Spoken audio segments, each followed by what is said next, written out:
Friends, welcome back to our YouTube channel. इस video में पढ़ने वाले हैं सर्वाइकल स्पाइन के स्पेशल एक्स-रे व्यू के बारे में। पिछली वीडियो में हमने सर्वाइकल स्पाइन की एनाटमी देखी थी, उसके इंट्रोडक्शन देखे थे और उसके जितने भी रूटीन व्यू थे उनको हमने डिटेल में पढ़ा था। इस वीडियो में हम इसके स्पेशल व्यू के बारे में पढ़ने वाले हैं। स्पेशल व्यू में इसमें हम 5 व्यू पढ़ने वाले हैं। पहला है सर्वाइकोथोरैसिक लेटरल, दूसरा है लेटरल हाइपरफ्लेक्शन एंड हाइपर एक्सटेंशन, तीसरा है एपी जिसको फुक्स मेथड भी बोलते हैं, चौथा पी है जिसको जेड मेथड बोलते हैं और जो लास्ट है वो है एपी वैगिंग जॉ मेथड। इन सारे व्यू के बारे में हम डिटेल में पढ़ेंगे, इनके इंडिकेशन पढ़ेंगे कि किस कंडीशन में इनको करते हैं, कंट्राइंडिकेशन पढ़ेंगे किस कंडीशन में हम अवॉइड करेंगे और पेशेंट प्रिपरेशन करेंगे कि ये व्यू करने से पहले हमें क्या क्या पेशेंट के साथ करना है, क्या क्या उसकी प्रिपरेशन करनी है। उसके बाद पोजीशनिंग देखेंगे कि कौन सी व्यू की पोजीशनिंग हम कैसे करते हैं, सेंटरिंग देखेंगे कैसे करते हैं, फैक्टर कितना सेट करते हैं, रेडिएशन प्रोटेक्शन क्या देते हैं पेशेंट को ताकि अदर जो पार्ट है वो सेकेंडरी रेडिएशन से प्रिवेंट हो सके, और जो फाइनल हमें इमेज मिलती है उसमें क्या क्या स्ट्रक्चर सीन होता है वो देखेंगे। पहला है सर्वाइकोथोरैसिक लेटरल। अगर हम इसकी इंडिकेशन की बात करें तो इसमें फ्रैक्चर हो जाए या इन्फ्लामेशन हो जाए, हर्निया मतलब कि जो बीच का पार्ट है, सेंट्रल पार्ट है, वो पेरिफेरी के साइड आने लगे जो स्पाइन की, उस केस में करते हैं। अगर नेक में पेन हो रहा है उस केस में करते हैं। यहाँ पे हम देख रहे हैं कि सर्वाइको और थोरेसिक, इससे हमें ये पता चल रहा है कि जो हमारी सर्वाइकल स्पाइन है वो तो इसमें आएगी ही और जो थोरेसिक स्पाइन है वो भी आएगी। तो मेनली हम क्या करते हैं, सर्वाइको थोरेसिक जो जंक्शन होता है हमारे रिब्स के उसको देखने के लिए करते हैं, जहाँ से हमारी C7 vertebra cervical vertebra and होती है और जहाँ से हमारे T1 शुरू होते हैं, उसी जंक्शन को हम मेनली इसमें देखते हैं। और कैसे करते हैं तो लेटरल पोजीशन में करते हैं इसको। इसके कंट्राइंडिकेशन की बात करें तो अगर इनिशियल स्टेज है प्रेगनेंसी की तो उस केस में नहीं करेंगे। अगर हम पेशेंट प्रिपरेशन की बात करें, उसके डिटेल्स पता करने होते हैं, तो कंफर्म करने होते हैं कि वही पेशेंट है ना जिसके एक्सरे करने हैं, कोई दूसरा तो नहीं है। तो उसके नाम मैच करेंगे, उसकी पेशेंट आईडी वगैरह सब हम मैच करेंगे। उसके बाद से हम हिस्ट्री लेंगे कि क्या प्रॉब्लम है, किस वजह से प्रीवियस कुछ इंजरी हुई थी या कोई एक्सीडेंट हुआ था, वो सब उसकी हिस्ट्री लेंगे। उसके बाद से अगर कोई भी मेटालिक ऑब्जेक्ट उसने पहन रखे हैं, हमारे रीजन ऑफ इंटरेस्ट जहाँ जिसकी एक्सरे हमें करनी है उस रीजन में कोई भी मेटालिक ऑब्जेक्ट उसने पहन रखे हैं तो उसको बोलेंगे कि उसको हटा दो, उसको रिमूव करवाएंगे। उसके बाद से जो भी प्रोसीजर होने वाला है उसके साथ उसको एक्सप्लेन कर देंगे कि बाद में वो नर्वस ना हो, उसको पहले ही हम सब कुछ बता देंगे। उसके बाद है पेशेंट पोजीशनिंग। इस पोजीशनिंग कैसे करेंगे हम, तो इसमें क्या करेंगे कि पेशेंट को जो है लेटरल डेकुबिटस पोजीशन में लेटाए रखेंगे। लेटरल डेकुबिटस पोजीशन मीन्स कि पेशेंट जो होगा लेटरली लेटा होगा एक्सरे टेबल पे, और जो उसके आर्म है जो इमेज रिसेप्टर के कांटेक्ट में है वो उसको एलिवेट करा देंगे ऊपर की तरफ, जो यहाँ पे एलिवेट हुआ है ऊपर की तरफ एलिवेट करा देंगे आर्म को। और जो अब इसके एक्सरे के साइड है जो आर्म, उसको क्या करेंगे कि थोड़ा सा डिप्रेस कर देंगे नीचे की तरफ, इस हाथ को थोड़ा सा डिप्रेस कर देंगे ताकि जो यहाँ पे हमारा ह्यूमेरस बोन है वो ओवरलैप ना करे हमारे सर्वाइकल स्पाइन को। उसके बाद पेशेंट को इंस्ट्रक्ट करेंगे कि जैसे हम पोजीशन किए हैं वैसे ही रहना है, बिल्कुल नहीं हिलना है जब तक ना बोला जाए। पोजीशनिंग करने के बाद हम उसकी सेंटरिंग करेंगे। तो सेंटरिंग हम 3 to 5 डिग्री जुगुलर नोच के टुवार्ड्स करते हैं, 2.5 सेंटीमीटर एबव जुगुलर नोच, यानी कि ये जो एक्सरे बीम आ रही है उसको थोड़ा सा रोटेट करेंगे 3 to 5 डिग्री और पॉइंटेड करेंगे एक्सरे को जुगुलर नोच की तरफ। जुगुलर नोच ये हमारा होता है पोर्शन जो हमारे नेक पे जो डीप बनता है ना गड्ढा सा, उसी को बोलते हैं। उसके बाद हम फैक्टर की बात करें तो फैक्टर क्या क्या सेट करेंगे, तो KBP हम देंगे 80 to 85, MS देंगे 60 to 70, कैसेट साइड रखेंगे 25 to 30 सेंटीमीटर, SID 180 सेंटीमीटर और कॉलीमेट करेंगे C4 से लेकर के और 3rd थोरेसिक वर्टिब्रा तक।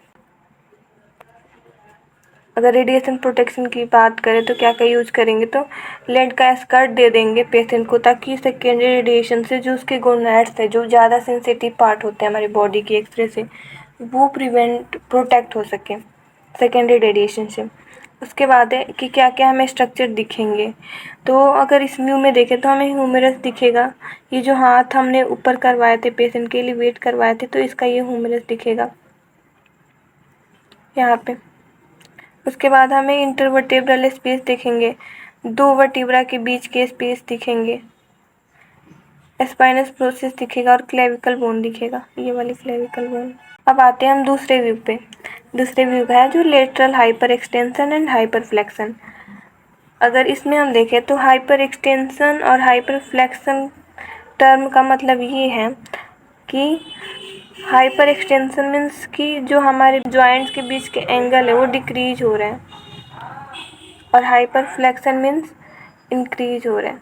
अगर हम इसकी इंडिकेशन की बात करें तो सेम इंडिकेशन है, फ्रैक्चर हो सकता है, ट्रॉमा हो गया, हर्निया हो गया, या पेन हो रही है नेक में मूवमेंट के टाइम में, अगर हम गर्दन को मूव कर रहे हैं तो उस केस में हम ये व्यू करते हैं। अगर इसकी पोजीशनिंग की बात करें तो पेशेंट जो होगा वो इसमें इरेक्ट पोजीशन में खड़ा होगा, और जो पेशेंट होगा वो ट्रू लेटरल पोजीशन में होना चाहिए।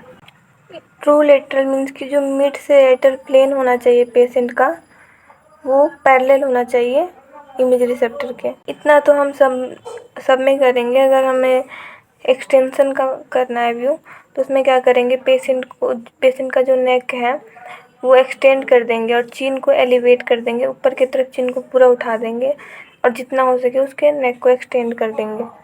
उसके बाद आता है फ्लेक्शन। अगर फ्लेक्शन वाला व्यू करना है तो उसमें क्या करेंगे कि पेशेंट के नेक को फुली फ्लेक्स कर देंगे, नीचे की तरफ पूरी फ्लेक्स कर देंगे, और जो चिन है उसको बोलेंगे कि ऐसे करे कि टच हो जाए चेस्ट में, कोशिश करेगा चेस्ट में टच कराने की।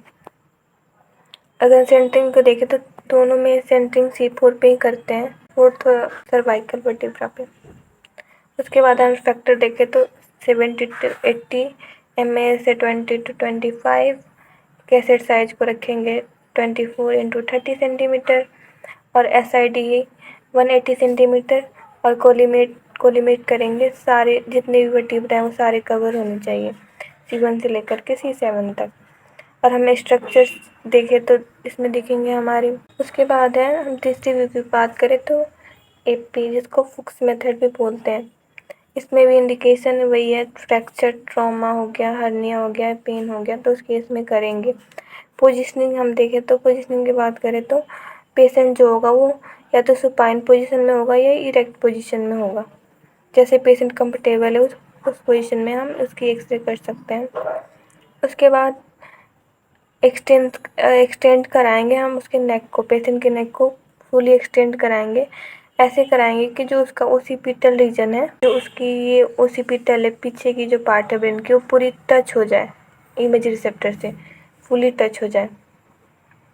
उसके बाद जो हमारा इमेज रिसेप्टर है उसको क्या करेंगे कि उसकी जो मिड पॉइंट है वहाँ पे हमारा मेंटम होना चाहिए। मेंटम से जो 2 सेंटीमीटर नीचे का स्पेस है वो बिल्कुल इमेज रिसेप्टर के सेंटर में होना चाहिए।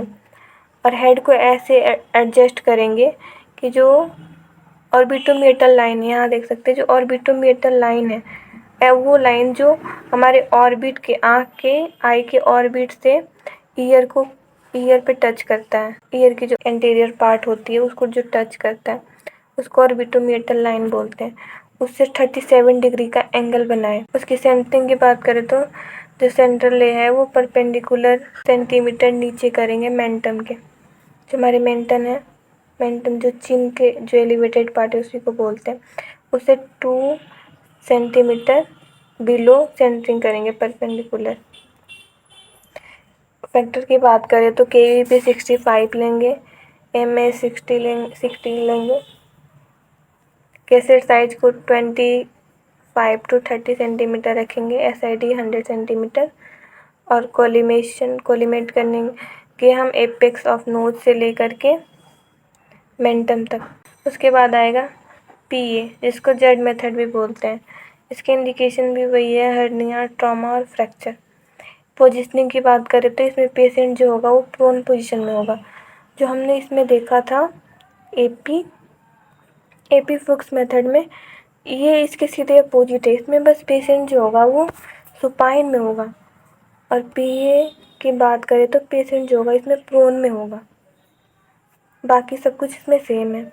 इसमें भी नेक को हम हाइपर एक्सटेंडेड कराएंगे, लेकिन इसमें पेशेंट कैप्रोन में है तो ओसिपिटल के जगह यहाँ पे जो चिन्ह होगा वो इमेज रिसेप्टर के कांटेक्ट में होगा फुली। और जो हमारा वही जो मेंटन का पॉइंट है 2.2 सेंटीमीटर बिलो जो पॉइंट है मेंटन के, वो हमारे इमेज के सेंटर में होगा। और इसमें भी ऑर्बिटोमीटर लाइन 37 डिग्री होगा इमेज रिसेप्टर के। इसकी भी सेंटरिंग वहीं पे करेंगे 2 सेंटीमीटर बिलो द मेंटम। उसके बाद है हमारे लास्ट जो व्यू है एपी वेगिंग जॉ, जिसको ऑर्टेनेलो व्यू भी बोलते हैं। इसकी इंडिकेशन है फ्रैक्चर, हर्निया और अर्थराइटिस। इसमें पोजीशनिंग पेशेंट की करेंगे। पेशेंट को हम या तो सुपाइन पोजीशन में रखेंगे या स्टैंडिंग पोजीशन में रख सकते हैं। उसके बाद जो हमारे C4 हो गए, 4 सर्वाइकल वर्टिब्रा, वो इमेज रिसेप्टर के सेंटर में होना चाहिए। और पेशेंट को बोलेंगे कि थोड़े से नेक को एक्सटेंड कर ले, ताकि जो लाइन है जो मैंडिबल बॉडी और ऑसिपिटल के लोअर मार्जिन को जोड़ रही है वो परपेंडिकुलर हो जाए इमेज रिसेप्टर के। और इसकी सेंटरिंग करेंगे 4 सर्वाइकल वर्टिब्रा पे। KBP लेंगे 65, MS लेंगे 16, केसर साइड को 25 × 30 सेंटीमीटर रखेंगे, SID 100 सेंटीमीटर रखेंगे।